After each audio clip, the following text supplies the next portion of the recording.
And afterwards, I would like to communicate with representative of one of these partners, and he's located in the United States of America, Adam Bishop.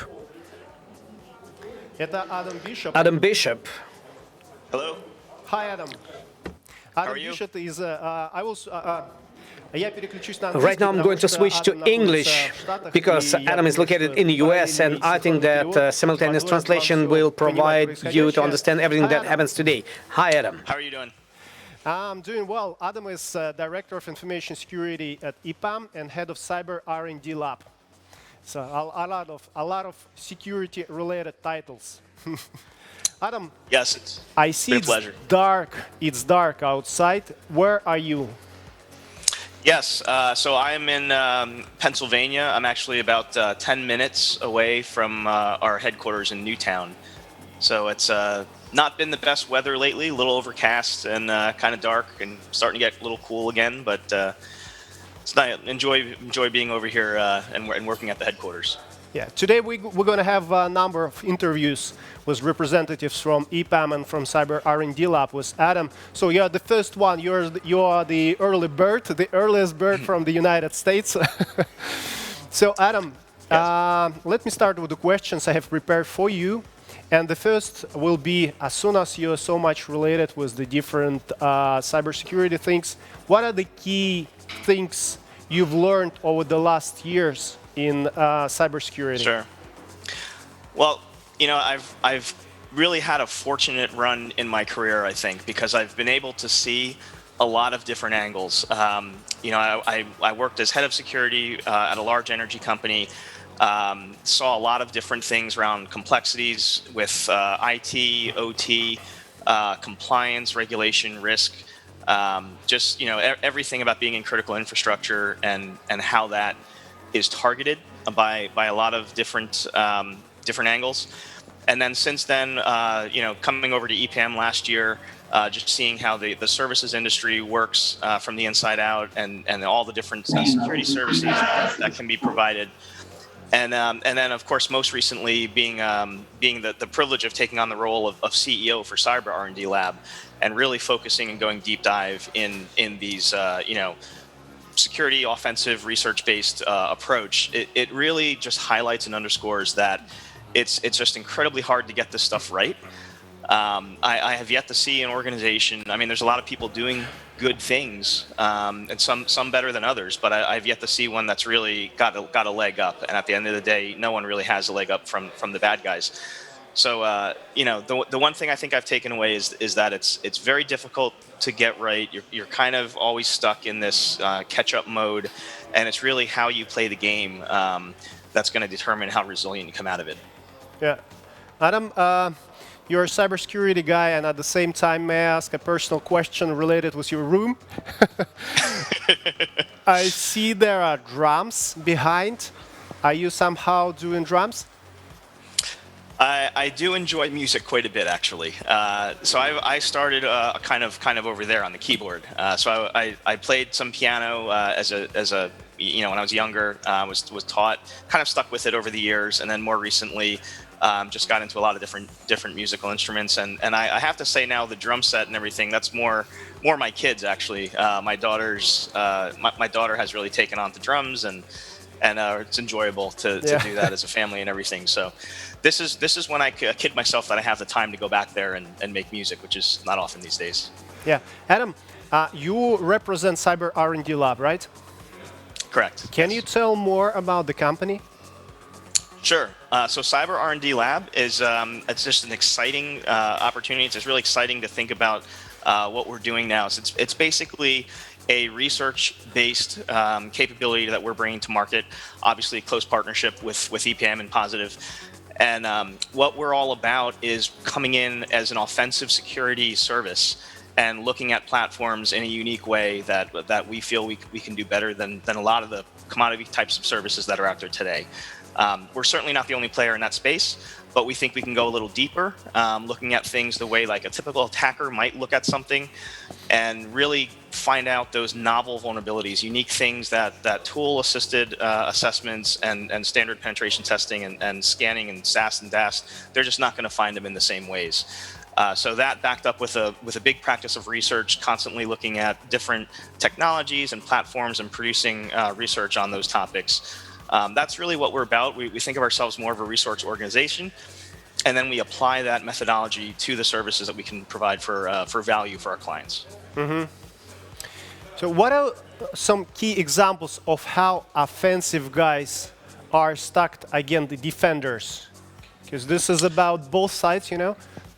Yeah, absolutely.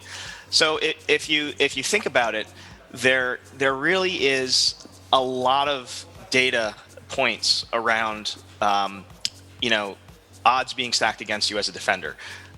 If you just look at a lot of the attacks that are out there, phishing is a great example of this. If you take an average size company of let's just assume 10,000 employees, you have a 5% click-through rate on your phishing testing.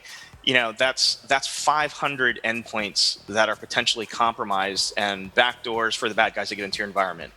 And when they do that, of course, they're going to bypass all of your perimeter defenses and potentially have some privileged access, depending on whose session they're on and whatnot.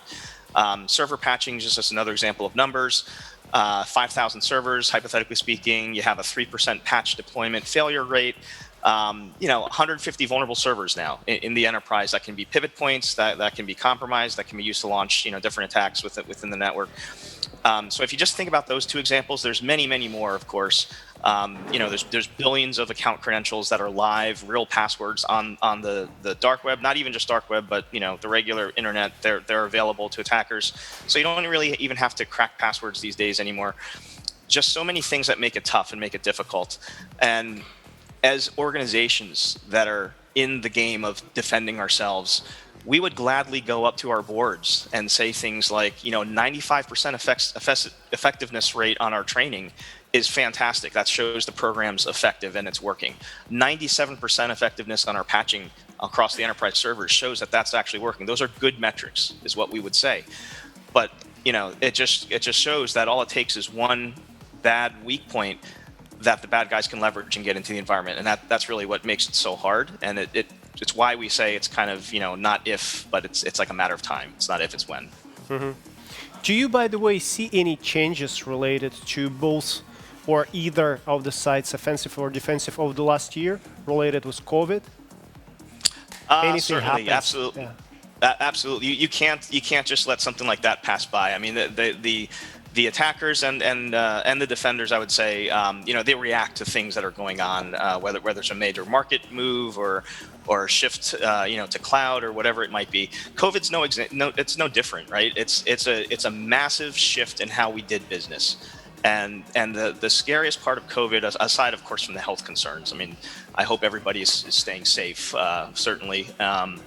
And kudos to you guys for keeping this awesome conference going, by the way. So great that we can do it. We've got DDoS attack yesterday, Oh, yeah, I'm so sure. our online resources. Yeah. I'm sure it was well defended. At least I hope, hopefully. Yeah, we did well. But these are challenging times, right? So when you have a massive push into remote work, it's kind of a perfect storm, because companies that have planned for years to move workers remote for whatever reason, open up a satellite office or whatever, a lot of times even that's not done right. The level of access, the way that people get into key systems, it's oftentimes done from the approach of what's the minimal work that we need to invest to get this person the access they need. And well, they're an trusted employee. They typically have access to everything. Let's just give them access to everything remotely. And that we're starting to move forward to zero trust, and that's also an uphill battle. But the COVID thing has now pushed companies to everybody's going to be working remote. I don't care what your job title is. I don't care what your function is. You all have to be remote. And by the way, we can't stop the business. This has got to be on and live tomorrow. Take your very lean IT guy team and make this thing work. So it's been a challenge. Certainly, it's opened up new attack vectors, and we all know about the rogue mobile apps that are now being targeted as COVID trackers, but they're putting malware on your phones and the phishing emails around COVID. So yeah, it's absolutely opened up a whole new attack surface for the attackers, unfortunately. What should be the business answer to that challenge? Should they increase the number of security controls, the people involved in security, outsource, invest money? What should they do? Sure, and this is where we talk about the paradigm shift of thinking, and the business response. Just like anything, whether it's a CI/CD pipeline or an application platform, you really have to look at it not just as what has to be done to meet the requirements of the business, but what can be done from a risk perspective from the outside. I mean, we do this with things like financial risk, and we've gotten kind of good at that. How could we potentially lose X millions of dollars if this were to happen, or we have an environmental disaster? We have to start thinking about that. Is okay, we can work remote. If we do it this way, what are the potential consequences? What are the potential avenues that open up from an outside view that could put things at risk that didn't exist before? And that oftentimes will mean that it's going to take a little longer. It might take a little more work, and it might even be a little more painful for some people. And you just have to weigh that risk. Is the risk worth getting that level of assurance in? And sometimes bringing in the right partner to do that is a helpful way to get to that answer. But that's the way you have to start thinking about it. From your point of view, should there be any offensive security program, any cooperation with this kind of people, maybe with cybersecurity criminals, or develop their own program? Sure. Well, that's a good way that you actually said that. So I think one of the biggest things holding companies back from doing this is there's not a real good, deep understanding of what offensive security really is. And a lot of times offensive security, hacking, and criminalization of that activity is kind of said in the same sentence. And yes, there's criminals out there doing bad things, and we know this. And there's the example that I think about is, if you want to secure your home, and that bank robbers are really knowledgeable about vulnerabilities in physical security, does that mean you'd hire a bank robber to put in your house alarm? Probably not. but the key difference here is when you talk about offensive security, when you talk about the skill sets that are involved in these things, hacking in itself is not a criminal activity, and that's what we just need to understand. Is like hacking is not a bad word. It's not something that's illegal. It's really just about trying to find and understand unintended outcomes of how something is supposed to work. That's it at the end of the day. It's an act of research, really, and the people that are really good at this are very interested, and there's a lot of them out there that are very interested in moving security forward within the industry, actually helping companies and preventing some of the criminal activity that's out there. But the education and the awareness of what that really is, I think holds a lot of companies back. So we gotta get the awareness out there, and I can't say enough about how I think events like the standoff actually help with that. For companies out there that's the first time looking at and attending an event like this, I think they'll come out of this with really an education and awareness that, wow, there's real value here that can be tapped into, and if it's nothing more than that, I think it's an effective message. Yeah, indeed. We're trying to do our best in terms of education for the people who wants to understand what IT and what IT security is about, but have no clue what it is. Because we've got such a many rumors, such a many different stuff going on around the hacking, all this kind of romantic, there's something hidden. There are different rumors that 5G influence the appearance of COVID, all the shit. Such a lot of things going on, but we have to explain the real truth. And the best way to explain the truth is to make a real-life experiment, which is very close to what's going on in reality. So that's why we created the cyber range, which actually reproduce the 12 different domains of the modern city, and there's about 2, 3, or 4 risks related with each of these domains. Let's say with the banking, with the transportation system, etc. So, and we're trying, we're talking over everything what's going on and making the information available to the people. For instance, yesterday, we have just one day, just yesterday, we started the standoff, and there are already 3 risks that worked out during this one day. One of the risks is related with the oil station. There's something happened. And the first attack we've seen through the just 19 minutes after the cyber range started. So it's a really big thing. That's also the way we see our cooperation with the offensive and defensive communities. So what do you think what do you think holds organization back in cooperation between offensive and defensive? On the one hand, this is a cliche that there are hackers, there are bad guys, we should not accept their existence. But on the other hand, it's such endless source of information. And if you establish this cooperation, this will help indeed to improve the security. But why organizations haven't started doing it so far? Yeah, I think that there's just some of that fear and uncertainty around it still. It goes back to the awareness. Some companies are doing more of a focus on compliance. And compliance, if we've learned anything over the years, it's that you have to be compliant, but compliance certainly doesn't equal security. So unfortunately, if you stop there, it's going to leave some doors open for potential risks in the environment. I think we understand that, but it's trying to sell the value of the additional investment to get beyond just compliance.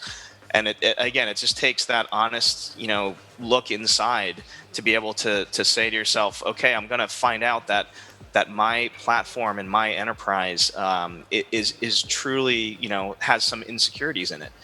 And it takes a pretty thick skin to be able to come to that realization, and certainly to open that up publicly.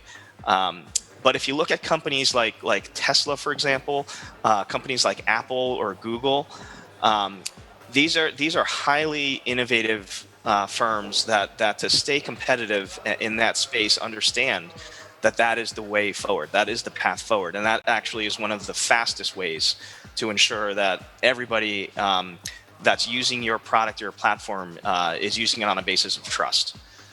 So, I think it's just a little bit of a chasm that we have to cross as an industry to get there. I think we're starting to get there. There's a lot of conferences now that are really focused on this, and you can't really have a security career without at least touching some piece of this puzzle on the offensive side. So I think we're getting there, but it's going to take a little bit of time. Yeah.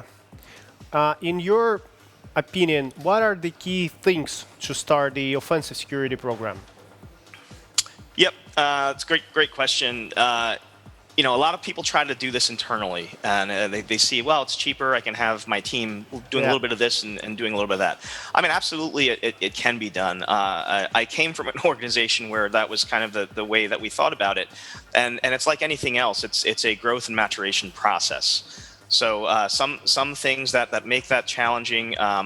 First of all, when you're doing it internally, there's always a little bit of a bias towards how you evaluate those systems, even if it's separate teams, separate reporting structures, which again is always how we justify that, right? Oh, it's a separate this. But if you're within the organization, you might not think about, well, there's this other application that's actually still connected into the network, and that application might be vulnerable, and we wouldn't think about that. But from an outside view, that might be the first thing that pops up on the radar during a footprinting exercise. Is, well, look at that weird app that's kind of running on an ancient technology stack that I don't think anyone's been doing any care and feeding on it. So certainly just getting the right view, the right perspective.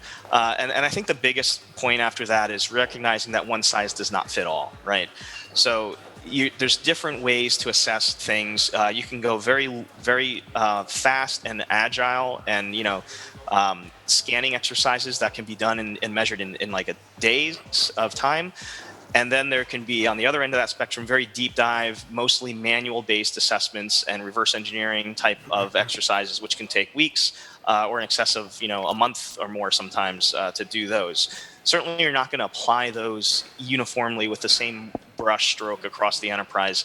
You're going to want to look at the risk profile of everything and apply the right t-shirt size where it's applicable, right? Some things can be integrated into an SDLC. Some things you want to just do maybe annually on sort of like crown jewel network, or things that are massively exposed, publicly internet facing, exposed to the world, things like that. And I think the other key piece is getting as much value out of it as possible really means, maximizing the intel.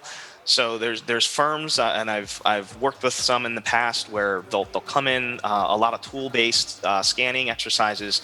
Here's the report, thank you very much, and then they're gone, and you never hear from them again. And then after a few months of hard work, you realize maybe half of that was false positives and other stuff. So the intel that you got out of that wasn't very valuable. And additionally, there's no real business context there, right? So making sure that you're getting some context around it. Here's what the attacker view looks like from your environment. This is how you're architected. Here's how these things are talking to each other. These are the things that stand out, right? These are things you might want to think about changing or shifting. And how exactly those exploits were chained together and affected into the environment. Very important details and knowledge. And if you don't retain that and save it, it's not as valuable at the end of the day. So it's really about close partnership, varying the approach where it's applicable, and just making sure you get the most out of it at the end of the day, and doing it with the right talent, which in today's world is absolutely challenging. But those things I think are some of the keys. Okay, Adam. So let's make some predictions. I don't think it's really possible to do, because every year is such a different, and this year shows us the truth. But still talking in a perspective. So let's say next year and in 5 years from now, where do you see the security is going from that two time stamps point of view? Well, I think there's two pieces of good news. And the first piece of good news is that I think we're on like the very early stages of this massive growth of digital innovation. I mean, it's happening. It's been happening. And you look ahead to things like 5G, IoT, advancement in things like medical devices and everything, self-driving, just everything being interconnected, and everything just really enhancing our lives through this advancement is really fascinating to think about. It's going to be great to live in this world. And then the other piece of good news is that anyone that's in security is still definitely going to have a job in the future, because the flip side of that coin is that obviously the massive growth of the digital footprint, where your car, your the way that we do things that were traditionally working with a device, it's now lines of code, and anything that's lines of code can be exploited, and it will be, and we'll figure out the ways that can happen. So in the next year and the next 5 years, I think that there's going to be more and more focus on this. I think moving to the cloud is going to start to mature a little more, and we'll see more of that for sure. But I think really that the big thing is there's going to be a lot of innovation in both sides. So we're going to see a lot of innovation on the the digitalization and the digital problem solving of some of the things that we try to do from a defensive standpoint through innovation. And at the same time, I think we're going to start to come up with some unique ways to combat that. And it's my hope. I'm not going to say it's as much of a prediction, but it's my hope that certainly research in offensive security will become more and more of a part of that solution to it. Mm-hmm. So if we go even a bit further, let's say 10 years, what do you think would be the most unexpected things in IT and cybersecurity? Whatever comes first in your mind, something you would never expect. Yeah, that's an interesting question.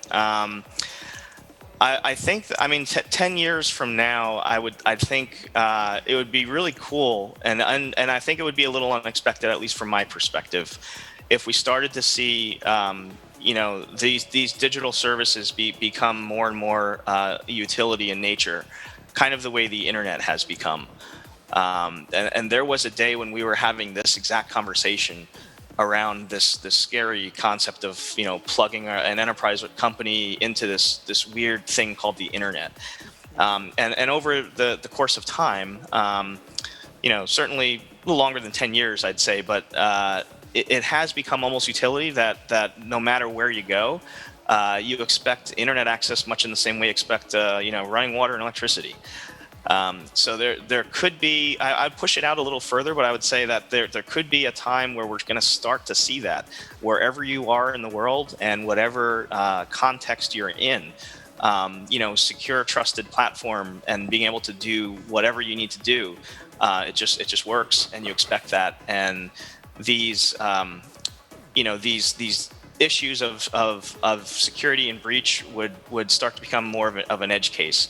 But again, I wouldn't put it at 10 years. It would be probably further out, and it would be surprising because there's a lot of focus on how things can be exploited, and it's tough to stay ahead of that curve. But if that were to happen, I think that would be certainly really surprising, and hope to see it in my lifetime.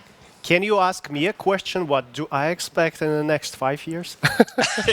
Sure, I'd love to hear. I'd love to hear what you guys expect, and where do you see things? So I'll tell my opinion, and this is actually connected with what we're doing. I think actually the digital twins is going to be the real trend, because everything is digitalized, and the more we have as a parallel reality in digital world, the less we understand how it's supposed to work. And I think that we need to digitally model everything what may happens in this digital reality, and this will be possible to do through the digital twins. And a digital twin is one of the example is a digital twin of the city, of the country, and the thing we are creating right now is a cyber range, when you can actually to model variety of processes and risks of the real city, and see what's going to happen, because what's going to happen if something will be hacked, what will happen if technologies will start talking with each other, and this is kind of to model the real life of the technology before it's implemented in the wild world. So with that, I think is going to be a parallel reality to exist, a digital twins of reality, twins of the people, twins of the cities, twins of the countries, where everything will be possible to model. And the cybersecurity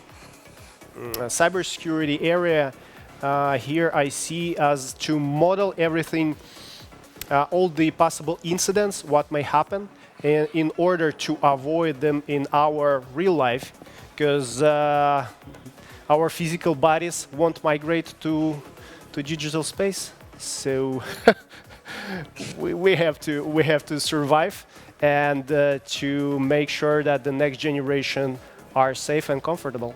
So that's what I think.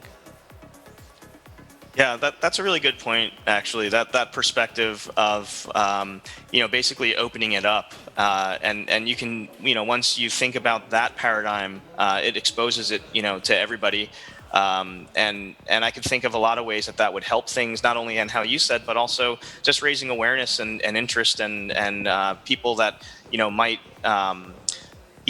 jump into the cybersecurity career at an early stage. Being able to work in those environments and just get more broader access into that digital environment to kind of play in that space, maybe help us address the widening skills gap, for example. That's definitely an interesting way to think about it. And I guess you guys are sort of pioneering that in a lot of ways, and we're starting to do that today with the standoff, right? I mean, it's certainly a platform to plug in some of the real world things that can be modeled in that way, and it's great. If nothing else, a great demonstration of what the future could hold for that. So. And I'd like to thank you, Adam, for partnership with the standoff. Absolutely. Yeah, very, very exciting. Happy to do it. Look forward to doing it more. So I'm going to see you later today, right? With some other interviews. Say again? I'm going to see you later today yes. also with some other interviews. So that's right. Yeah, we're going to have a panel later. Yeah, thank you very much, Adam, and see you later. Okay, likewise. Thank you.